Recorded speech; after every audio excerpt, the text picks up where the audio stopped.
নমস্কার। আরপিবি শিক্ষা জগৎ ইউটিউব চ্যানেলে সকল অষ্টম শ্রেণীর ছাত্রছাত্রীদের স্বাগত।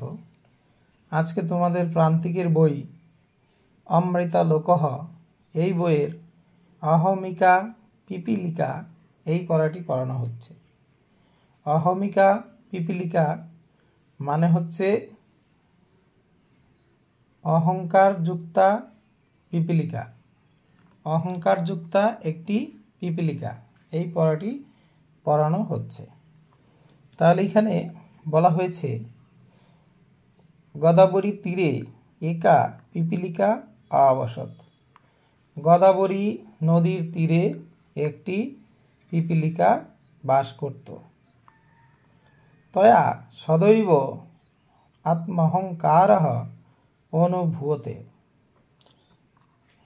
তার সবসময়ই, অর্থাৎ তয়া মানে তার দ্বারা সবসময়ই আত্ম অহংকার অনুভব হতো। একদা সা নদ্যাং স্রোতসা বহমানং বৃক্ষপত্রম অপশ্যত। একদা মানে একদিন, সা মানে সে, নদ্যাং স্রোতসা মানে নদীর জলে বহমানং বয়ে আসা বা ভেসে আসা, বৃক্ষপত্রম অপশ্যত একটি গাছের পাতাকে দেখল। তাহলে একদিন সে নদীর জলে বয়ে আসা বা ভেসে আসা একটি গাছের পাতাকে দেখল বা দেখেছিল। গর্ভিতা সা অচিন্তয়ত, গর্ভিতা সে চিন্তা করেছিল, এষাং পত্রাণাং ন কোপি বলমস্তি। গর্ভিতা সে চিন্তা করেছিল এই পাতাদের কোনো শক্তি নেই। এই এষাং পত্রাণাং মানে এই পাতাদের, ন কোপি বলমস্তি মানে কোনো শক্তি নেই। তাহলে দাঁড়ালো গর্ভিতা সে চিন্তা করেছিল এই পাতাদের কোনো শক্তি নেই।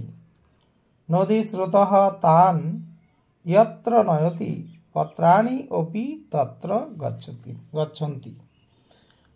নদী স্রোত তাদেরকে যেদিকে নিয়ে যায় পাতাগুলিও সেদিকে যায়। নাস্তি তেষাং কাপি আশা আকাঙ্ক্ষা ইতি বিচিন্ত্য সা উচ্চৈ অহসন। এখানে বিচিন্ত্য আছে, বহুবচন আছে, এখানে এক বচন হলে অর্থাৎ বিচিন্ত্য ঠিকই আছে, ভুল বলছি, ঠিকই আছে। নাস্তি তেষাং কাপি আশা আকাঙ্ক্ষা, অর্থাৎ নাস্তি মানে নেই, তেষাং মানে তাদের, কাপি মানে কোনো, আশা আকাঙ্ক্ষা মানে আশা আকাঙ্ক্ষা, ইতি বিচিন্ত এই চিন্তা করে, সা উচ্চই অহসন সে চিৎকার করে হেসেছিল। তাহলে কি দাঁড়ালো, তাদের কোনো আশা আকাঙ্ক্ষা নেই, এই চিন্তা করে সে চিৎকার করে হেসেছিল। তাহলে এইটুকু আমরা জানলাম, এর পরের অংশ আমরা আবার জানব। তাহলে পরের অংশে বলা হয়েছে একদা মহতি ঝঞ্ঝা নদী তীরস্য বৃক্ষমেকমুৎপাটয়তি স্ম। একদিন একটি বিরাট ঝড় নদী তীরের একটি গাছকে উপরে ফেলেছিল। তাহলে একদিন একটি বিরাট ঝড় নদী তীরের একটি গাছকে উপরে ফেলেছিল। বৃক্ষস্য পানিপাদম নাস্তি ইতি মত্ত্বা পিপীলিকা উচ্চৈ হসতি স্ম। গাছের, বৃক্ষস্য মানে গাছের, পানিপাদম মানে হাত পা, নাস্তি মানে নেই, ইতি মানে এই, মত্তা মানে মনে করে, পিপীলিকা উচ্চৈ মানে জোরে জোরে, বা চিৎকার করে হসতি স্ম মানে হেসেছিল। তাহলে গাছের হাত পা নেই এই মনে করে পিপীলিকা চিৎকার করে হেসেছিল।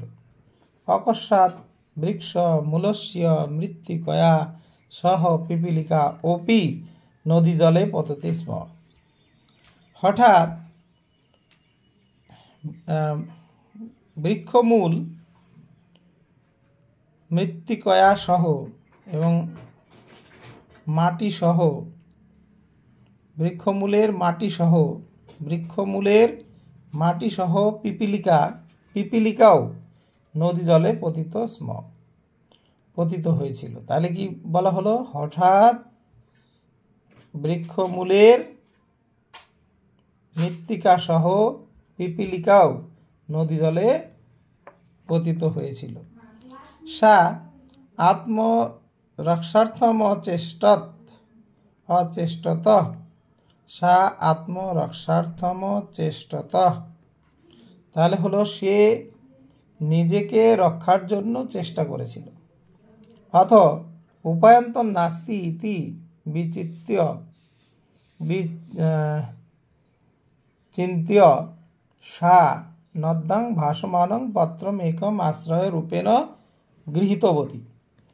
তাহলে তারপর উপায় না পেয়ে এই চিন্তা করে সে নদীতে ভেসে আসা একটি পাতাকে আশ্রয় রূপে গ্রহণ করেছিল।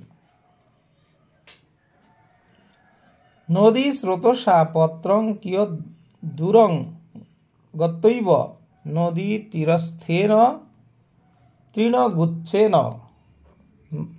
এই লাইনটি আরেকবার বলছি। নদী স্রোতসা পত্রং কিয়ৎ দূরং গন্তৈব নদী তীরস্থেন। তাহলে এটুকুর মানে হচ্ছে নদী স্রোতের দ্বারা পাতাটি কিছু দূর গিয়েই নদী তীরস্থেন অর্থাৎ নদীর তীর ভূমিতে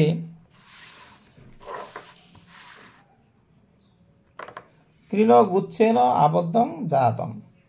তৃণগুচ্ছের দ্বারা আবদ্ধ হয়েছিল। ততঃ পিপীলিকা অনেন তৃণগুচ্ছেনৈব পুনঃ নদ্যা তটে আগতবতী। তারপর পিপীলিকা এই তৃণগুচ্ছের দ্বারাই আবার নদীর তটে এসেছিল।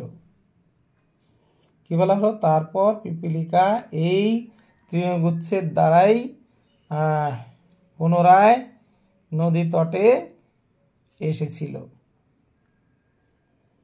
বৃক্ষপত্রং শ্রিত্বা সা অহংকারমত্যাজত।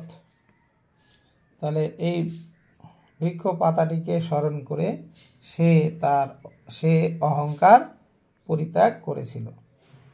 অতঃ উচ্চতে, তাই বলা হয়, গুণবতম আশ্রিত্য নির্গুণোপি গুণী ভবতি। অর্থাৎ গুণবানকে আশ্রয় করে নির্গুণ গুণী হয়ে যায়। গুণবানকে আশ্রয় করে নির্গুণ গুণী হয়ে যায়। তাহলে এই পড়াটি আমরা জানলাম। তাহলে এই পড়াটির মধ্যে কি জিনিস আছে একবার বাংলায় তোমাদের পুরো গল্পটা একবার শুনিয়ে দিচ্ছি। গোদাবরী নদীর তীরে একটি পিপীলিকা বাস করত। তার দ্বারা সবসময় আত্ম অহংকার অনুভব হতো। একদিন সে নদীর স্রোতে ভেসে আসা একটি পাতাকে দেখেছিল। গর্বিতা সে চিন্তা করেছিল এই পাতাদের কোনো শক্তি নেই। নদী স্রোত তাদেরকে যেদিকে নিয়ে যায় পাতাগুলিও সেই দিকে যায়। এদের কোনো আশা আকাঙ্ক্ষা নেই। এই চিন্তা করে সে চিৎকার করে হেসেছিল।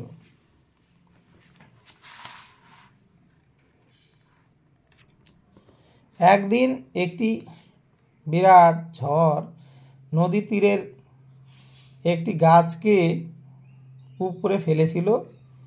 গাছের হাত পা নেই এই মনে করে পিপীলিকা উচ্চ স্বরে বা জোরে জোরে চিৎকার করে হেসেছিল বা চিৎকার করে হেসেছিল। হঠাৎ বৃক্ষমূলের মৃত্তিকা সহ পিপীলিকাটিও নদী জলে পড়েছিল। সে আত্মরক্ষার জন্য চেষ্টা করেছিল, তারপরও উপায় না পেয়ে এই চিন্তা করে সে নদী জলে ভেসে আসা একটি পাতাকে আশ্রয় রূপে গ্রহণ করেছিল। নদী স্রোতের দ্বারা একটি পাতা কিছু দূর গিয়েই নদী তীরে অবস্থিত তৃণগুচ্ছের দ্বারা আবদ্ধ হয়েছিল। তারপর পিপীলিকা এই তৃণগুচ্ছের দ্বারাই আবার নদীর তটে এসেছিল। বৃক্ষপত্রকে স্মরণ করে সে অহংকার ত্যাগ করেছিল। তাই বলা হয়ে থাকে, গুণবানকে আশ্রয় করলে নির্গুণ গুণী হয়ে যায়। তাহলে এই পড়াটি তোমাদের বুঝিয়ে দেওয়া হলো। তাহলে তোমরা এই পড়াটি যদি শোনো, তাহলে নিশ্চয় তোমাদের এই পড়াটি বুঝতে অসুবিধা হবে না। এবং পড়া ভালো লাগে তোমরা অবশ্যই সাবস্ক্রাইব এবং লাইক শেয়ার করবে। সবাইকে ধন্যবাদ। আজকের পড়া এখানে শেষ করা হচ্ছে।